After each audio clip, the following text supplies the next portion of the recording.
Hello students, welcome to my channel Arun's Physics Portal. In this lecture, I will be discussing about the relation between electric intensity and potential, equipotential surfaces, and potential energy of system of two charges. This topic is meant for class 12 students of CBSE, ISC, and different state boards.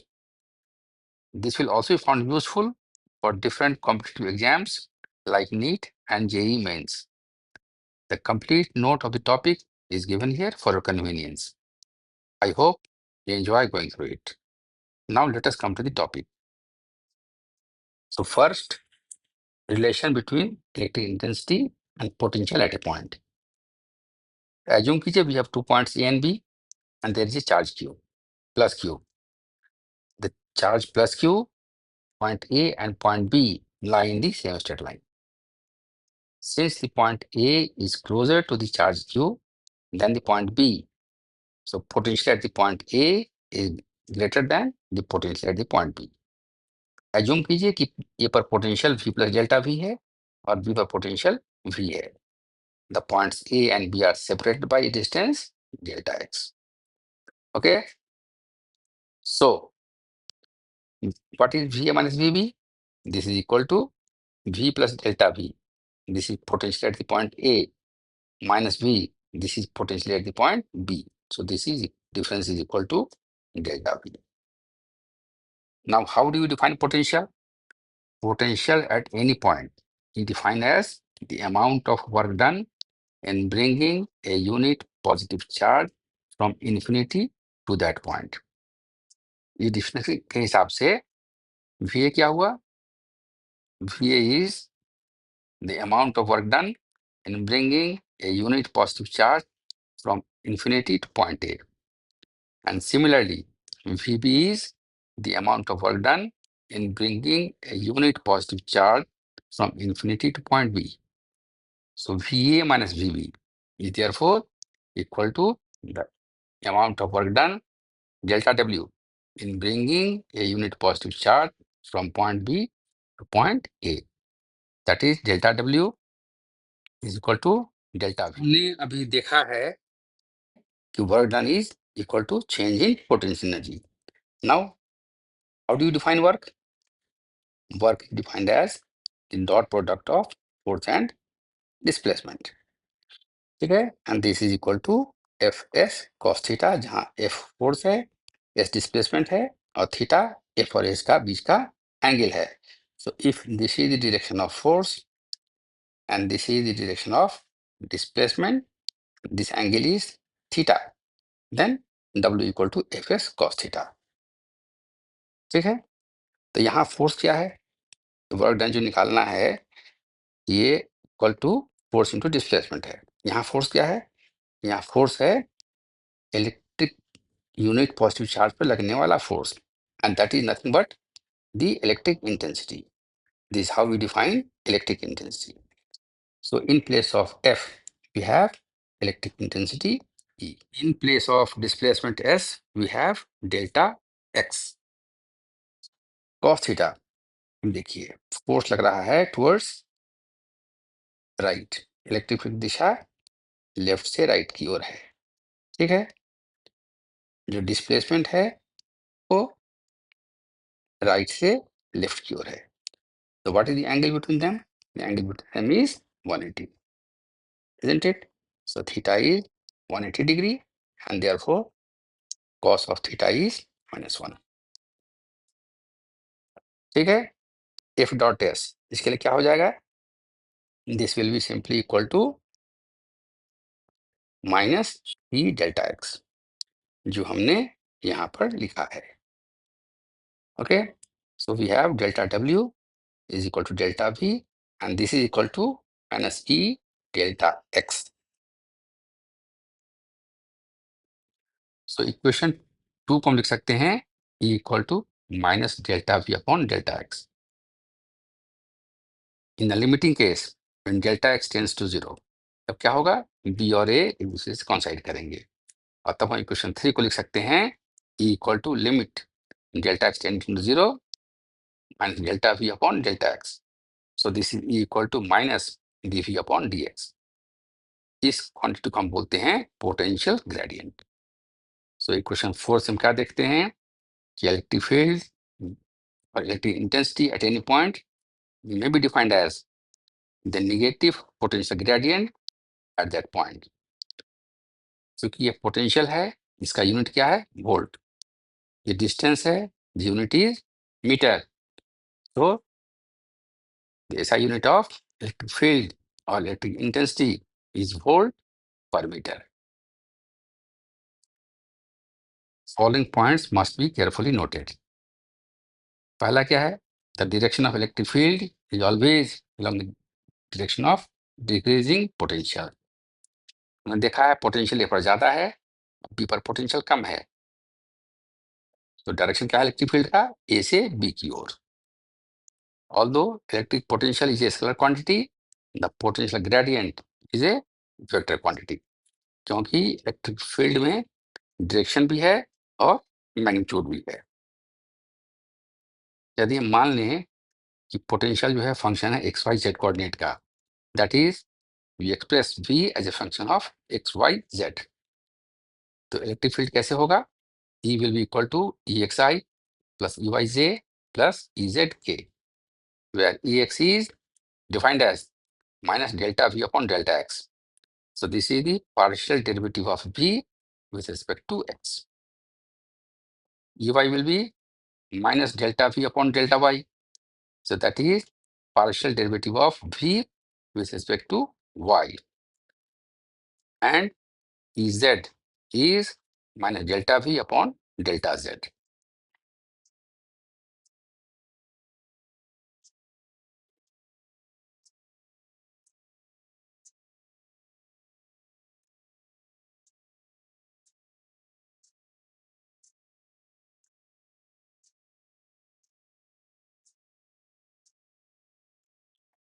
Partial derivative of V with respect to z. Okay. Now we come to equipotential surface. Equipotential surface, जैसा कि नाम से clear है, this is surface for which the potential is the same at all points. So an equipotential surface in an electric field is a surface over which the electric potential is the same throughout। हर एक जगह पर उस surface पर potential का मान समान है। So if a test charge Q not be moved on a such a surface from one point to another, the work done delta W or the change in potential energy delta U will be zero. If the potential is constant on the entire surface and hence a change in potential between any 2 points on the surface is zero। ठीक है, ऐसे surface पर यदि किसी charge को हम move करते हैं एक पॉइंट से दूसरे पॉइंट तक, तो वर्क डन जीरो होगा, बिकॉज दोनों पॉइंट के बीच में कोई पोटेंशियल डिफरेंस नहीं है। Work done is zero, work done zero हमारा है, हम देख रहे हैं, जबकि ना तो फोर्स जीरो है ना ही डिस्प्लेसमेंट जीरो है। फोर्स जीरो है मतलब ना तो इलेक्ट्रिक फील्ड जीरो है और ना डिस्प्लेसमेंट जीरो है। इसका मतलब क्या हुआ, इलेक्ट्रिक फील्ड और displacement they must be at right angles to each other. ऐसा क्यों, ऐसा इसलिए है, we have work done is equal to F dot S, isn't it, and this is F S cos theta. This will be zero if cos theta is 0, that means theta is 90 degree, isn't it? इसलिए ऐसे case में electric field जो है हमेशा surface के perpendicular होगा। Okay, यहाँ ये बता देना जरूरी है that the surface of A charge conductor is always an equipotential surface. इस चार्ज कंडक्टर का सरफेस जो है सो हमेशा इक्विपोटेंशियल ही होगा, उसके पूरे सरफेस पर पोटेंशियल का मान बराबर होगा। क्योंकि ऐसा नहीं होगा तो क्या होगा, charge will flow from one point at higher potential to another point at a lower potential, and this flow of charge will continue till the potential at both the points become equal। ठीक है, अगर एक surface पर potential ज्यादा है किसी जगह, इस जगह कम है, तो चार्ज फ्लो करता है कहाँ से कहाँ, हायर पोटेंशियल से लोअर पोटेंशियल की ओर। तो ये चार्ज का फ्लो तब तक होता रहेगा जब तक कि दोनों जगह पोटेंशियल का मान समान नहीं हो जाए। Okay, now in figure 2 we are showing you some equipotential surfaces where the potential difference between any two consecutive equipotentials are the same. The electric field lines are perpendicular to the equipotential surfaces and are directed from higher potential to the lower potential. As obvious from the figure, two equipotential surfaces at different potentials neither intersect each other nor touch each other. तो figure A में हम क्या दिखा रहे हैं, 2a में यहाँ positive charge है, ये आपका इक्विपोटेंशियल सरफेस है।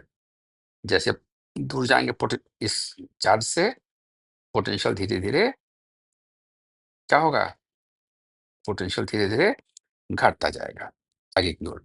तो this is your 30 volt, this is second one is 50 volt and this one is your 70 volt। जो सबसे करीब है उसका पोटेंशियल है 70 वोल्ट, जो उससे आगे है उसका पोटेंशियल है 50 वोल्ट का, जो और दूर है उसका पोटेंशियल है 30 वोल्ट का। These are all concentric circles. ठीक है, हम आपको यहाँ दिखा रहे हैं उस फिगर 2a को, यहाँ देखिए। They are concentric spherical sales.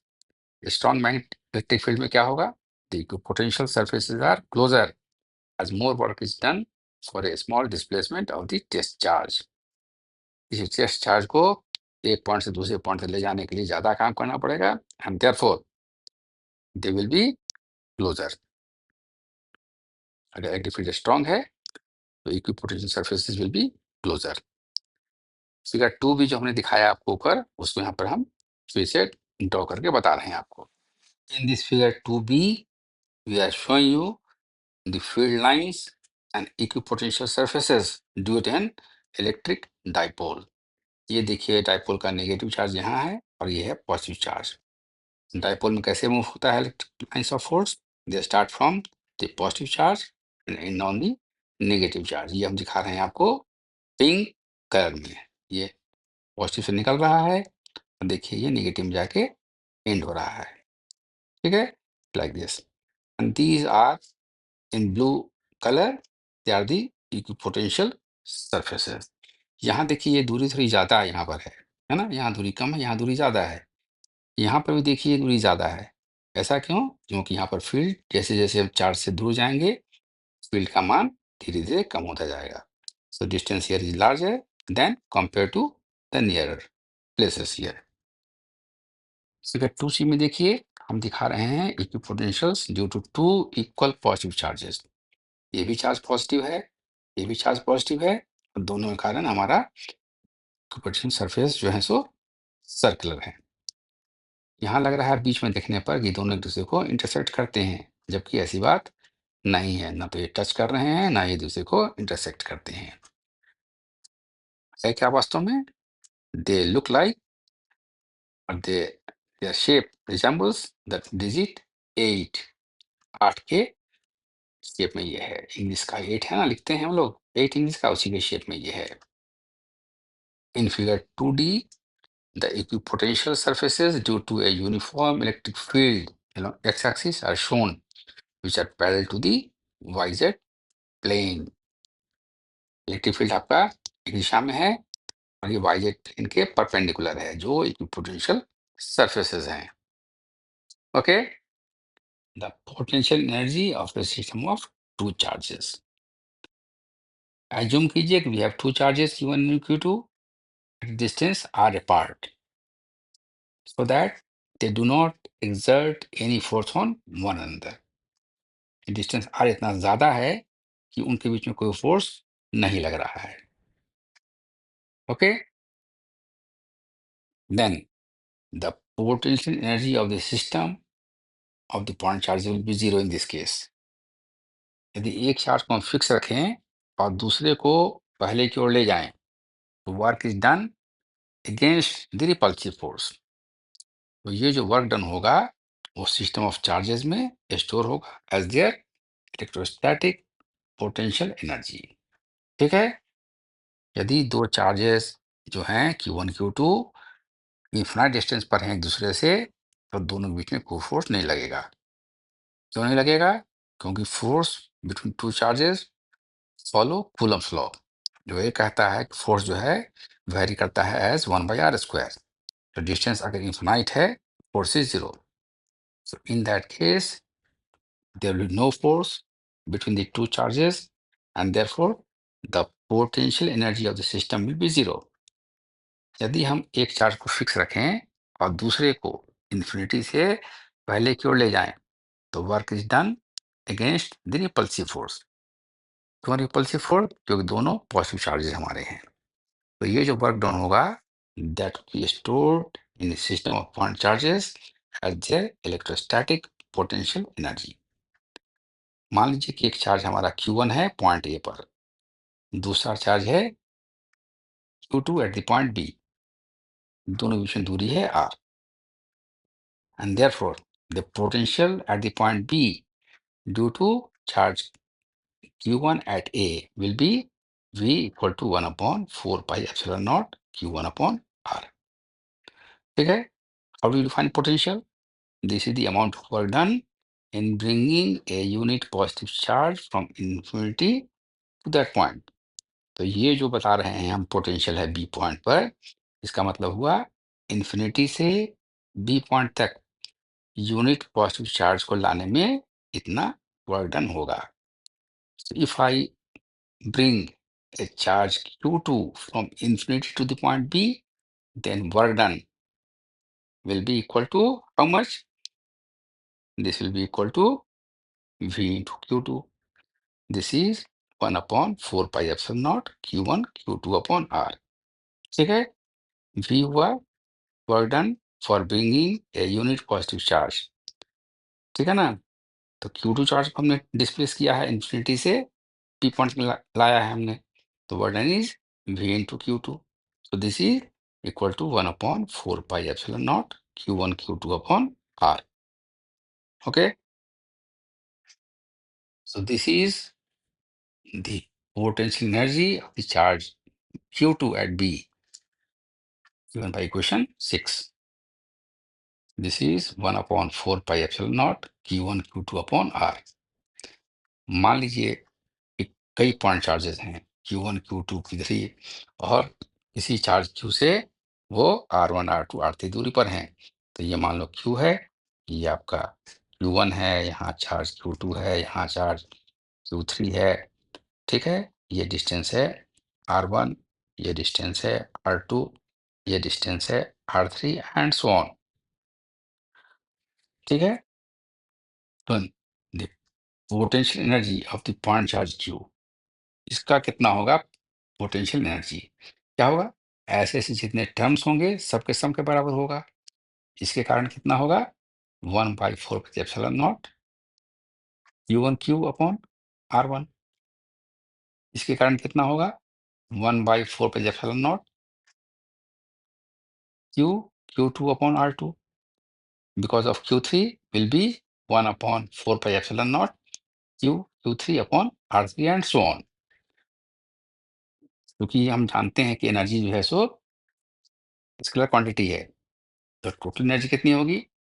इस सबके समेशन के, सबको जोड़ देंगे तो मान निकल जाएगा उसका। देखिए हमने ये काम यहीं पर किया है। ये जो total energy will be 1/4 not Q1 Q upon R1। ये टर्म जो है हमने जैसे देखा यहाँ पर, ये टर्म सब में कॉमन है, तो इसको बाहर निकाल लीजिए। यहाँ कर दीजिए Q1 Q upon R1 plus Q2 Q upon R2 plus Q3 Q upon R3 and so on. यहाँ Q कॉमन है, इसको बाहर निकालिए, यहाँ बच गया आपका ये टर्म। तो this is 1/4 pi epsilon not Q1 by R1 plus Q2 by R2 plus Q3 by R3 plus plus plus, और Q यहाँ बाहर निकल गया है।